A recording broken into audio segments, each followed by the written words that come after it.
पिया गोर हाथ धोला, मीठा मीठी बात करके कुछ तो बोला। ए राजा अइला कमा के पिया गोर हाथ धोला, मीठा मीठी बात करके कुछ तो बोला। कन्हुआ पार जैसे बात तोरे के बा अब के न होइनी मैं कपवो ना कइनी उठल लिया के में कसूरे का बा। अब के न होइनी मैं कपवो ना कइनी उठल लिया के में कसूरे का बा।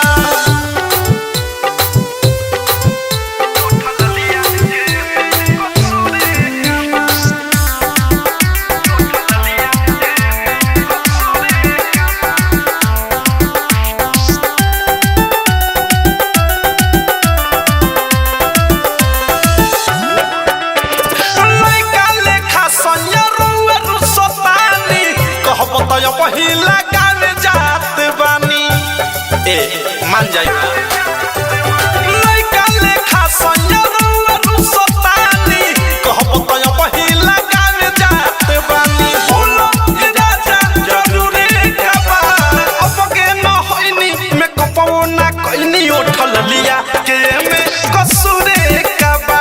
अब के न होइनी मैं कपवो ना कइनी उठल लिया के में कसूरे का बा।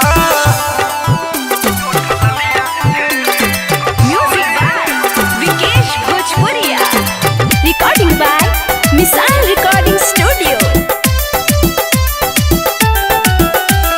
बतियालो मान पिया मिठू मिसाइल, प्रेमियों देश जैसे रखे समाइल। बतियालो मान पिया मिठू मिसाइल, प्रेमियों देश जैसे रखे समाइल। अनुराग बिके से भिलू रे का बा अब के न होइनी मैं कपवो ना कइनी उठल लिया के में कसूरे का बा। अब के न होइनी मैं कपवो ना कइनी उठल लिया के में कसूरे का बा।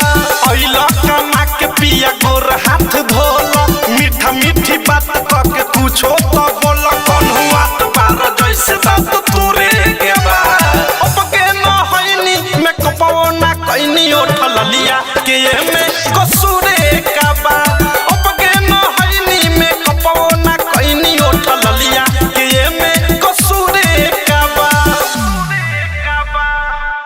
आरसीएम म्यूजिक न्यू ऐप अभी डाउनलोड कीजिए हमारे गूगल प्ले स्टोर से और पाए भोजपुरी लोकगीतों का एक से बढ़कर एक ऑडियो वीडियो सॉन्ग बिल्कुल मुफ्त।